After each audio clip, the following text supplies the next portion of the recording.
Perkenalkan, nama saya Don Kitongangi dengan NIM akhir 03. Saya Nana Niagilego dengan NIM akhir 06. Perkenalkan, nama saya Aristo Sokrates Kaunang dengan NIM akhir 17. Perkenalkan, nama saya Dev Stefanus Sebang dengan NIM akhir 23. Dalam video kali ini, kami kelompok 1A akan membahas mengenai aspek budaya sejarah dan perkembangan sains dari daerah-daerah di Indonesia yang terletak di lingkaran Pasifik.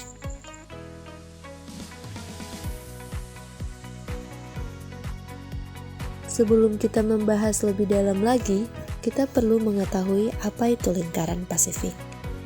Lingkaran Pasifik atau biasa disebut sebagai cincin api Pasifik, yang dalam bahasa Inggrisnya Pacific Ring of Fire, adalah daerah yang sering mengalami gempa bumi, letusan gunung berapi dan tsunami yang mengelilingi cekungan Samudra Pasifik.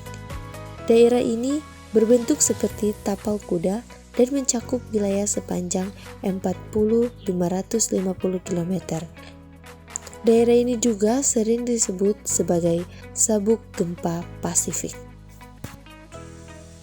Secara geografis, Indonesia berada di wilayah lingkaran api Pasifik atau cincin api Pasifik, di mana merupakan pertemuan tiga lempeng tektonik dunia seperti lempeng Indo-Australia, lempeng Eurasia, dan lempeng Pasifik. Oleh sebab itu, Indonesia merupakan negara yang rawan dengan bencana seperti gempa bumi, letusan gunung berapi, hingga tsunami.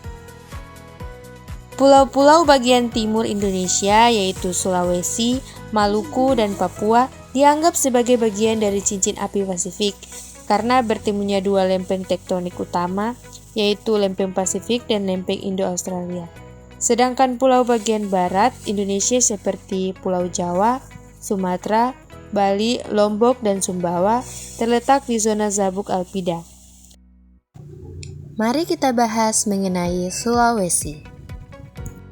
Pulau Sulawesi merupakan salah satu dari sekian ribu pulau yang ada di seluruh dunia yang jika dilihat dari bentuk fisiknya menyerupai huruf K. Mengapa Pulau Sulawesi terbentuk mirip dengan huruf K? Adakah hikmah di balik terbentuknya? Menurut para ahli geologi, bahwa terbentuknya Pulau Sulawesi yang terjadi secara alamiah oleh proses alam memang berbeda dengan proses terbentuknya pulau-pulau yang lain di negara kepulauan Nusantara ini.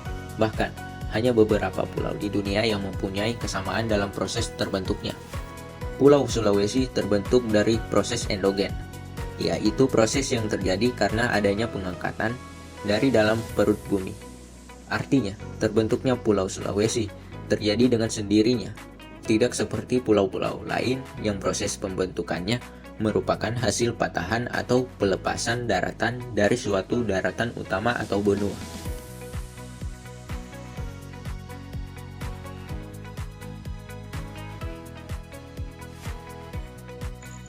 Mari kita bahas lebih dalam lagi. Yang pertama, Sulawesi Selatan. Provinsi Sulawesi Selatan dibentuk tahun 1964. Sebelumnya, Sulawesi Selatan tergabung dengan Sulawesi Tenggara di dalam Provinsi Sulawesi Selatan Tenggara. Pembentukan provinsi ini berlandaskan pada Undang-Undang Nomor 13 Tahun 1964. Periode terpenting sejarah Sulawesi Selatan adalah pada abad ke-14. Pada saat itu berdiri kerajaan-kerajaan yang cukup terkenal, seperti Kerajaan Luwu di bawah pemerintahan dinasti Tomanurung Simpurusiang, Kerajaan Goa, Kerajaan Boni di bawah dinasti Manurunge, Kerajaan Sopeng di bawah pemerintahan Raja Tomanurunge Ri Dekanyili, dan Kerajaan Talo dengan raja pertamanya Karaeng Lo Risero. Pada tahun 1538, Goa mulai bersentuhan dengan orang-orang Eropa. Pada tahun tersebut, bangsa Portugis mendarat di Bandar Niaga Makassar dan menghadap Raja Goa ke-9 Tuma Parisi Kalona. Kedatangan bangsa Eropa ini selain untuk tujuan berdagang, juga melakukan penyebaran agama Katolik. Mengenal budaya Provinsi Sulawesi Selatan berarti mengenal adat kebudayaan yang ada di seluruh daerah Sulawesi Selatan. Di Sulsel terdapat banyak suku atau etnis, tapi yang paling mayoritas ada 3 kelompok etnis, yaitu Makassar, Bugis, dan Toraja.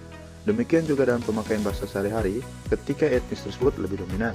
Pada dasarnya, Dol di Makassar terdiri atas 4 strata sosial, yaitu Karaeng atau Raja dan Bangsawan, Daeng kalangan pengusaha, dan yang terakhir ada Ata yang berisi para budak.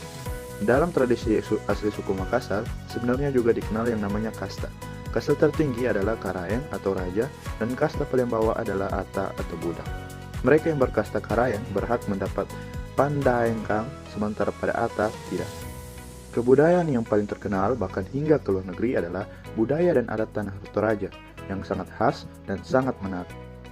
Lagu daerah Provinsi Sulawesi Selatan yang sangat populer dan sering dinyanyikan diantaranya adalah lagu yang berasal dari Makassar, yaitu lagu Marencong-Rencong, lagu Pakarena, serta lagu Angging Mamiri. Sedangkan lagu yang berasal dari etnis Bugis adalah lagu Indologo, serta lagu Bulu Alaini Tempe. Dan yang terakhir untuk lagu yang berasal dari Tanah Toraja adalah lagu Tondo. Pada Sulawesi Selatan juga terdapat beberapa tarian tradisional seperti tari Pakarena, tari Angin Mamiri, dan tari Padupa. Orang-orang Makassar memiliki ciri fisik yang sama pada umumnya suku-suku lain di Indonesia, yaitu berkulit sawo matang dan berperawakan sedang.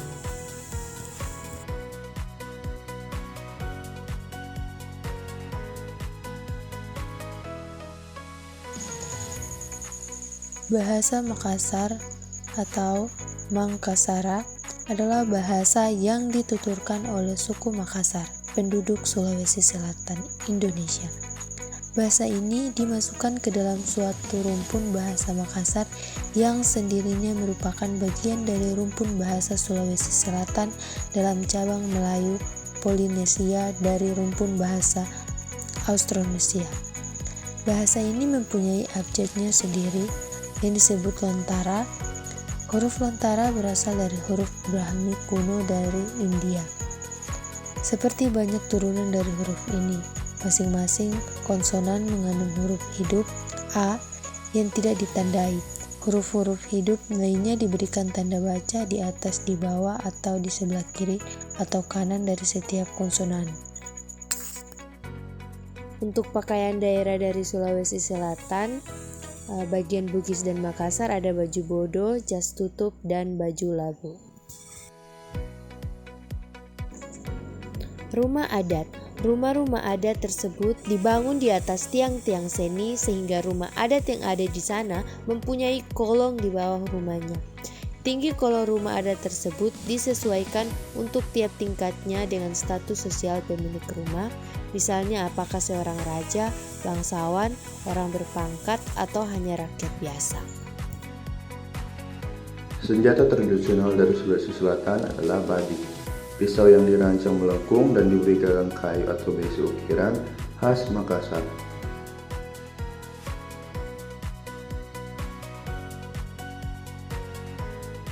Salah satu upacara adat yang terkenal yang terdapat di Sulawesi Selatan ada di Tanah Toraja atau yang biasa disebut Tator. Upacara adat tradisional tersebut bernama upacara Rambu Solo yang merupakan upacara duka cita atau kematian. Upacara Rambu Solo merupakan upacara besar sebagai ungkapan duka cita yang sangat mendalam.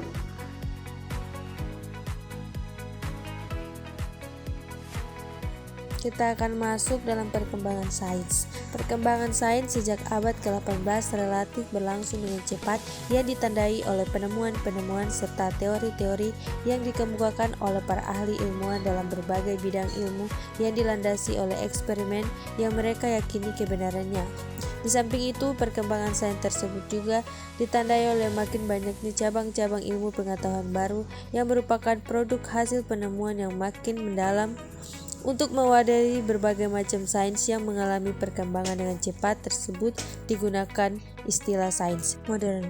Pada abad ke-20, berbagai penemuan dalam bidang teknologi sangat mengubah kehidupan masyarakat dengan adanya berbagai produk teknologi yang makin canggih. Produk teknologi yang demikian ini sangat mendukung perkembangan sains. Selanjutnya, salah satu ialah Brahe yang menekuni bidang astronomi dengan membuat alat-alat untuk melihat benda-benda angkasa. Perkembangan sains di daerah Sulawesi Selatan telah mengalami kemajuan signifikan dalam beberapa tahun terakhir. Universitas terkemuka seperti Universitas Hasanuddin di Makassar telah aktif dalam melakukan penelitian dan pengembangan ilmu pengetahuan. Banyaknya riset yang dilakukan mencakup berbagai bidang, mulai dari ilmu kedokteran, pertanian, kelautan, hingga ilmu sosial dan humaniora. Selain itu, terdapat juga lembaga-lembaga penelitian seperti Badan Pengkajian dan Penerapan Teknologi atau BPPT yang berperan penting dalam mendorong inovasi dan pengembangan teknologi di daerah tersebut. Hal ini menunjukkan komitmen dan potensi besar dalam mengembangkan sains dan teknologi di Sulawesi Selatan yang pada gilirannya dapat memberikan manfaat besar bagi kemajuan wilayah dan kesejahteraan masyarakat setempat.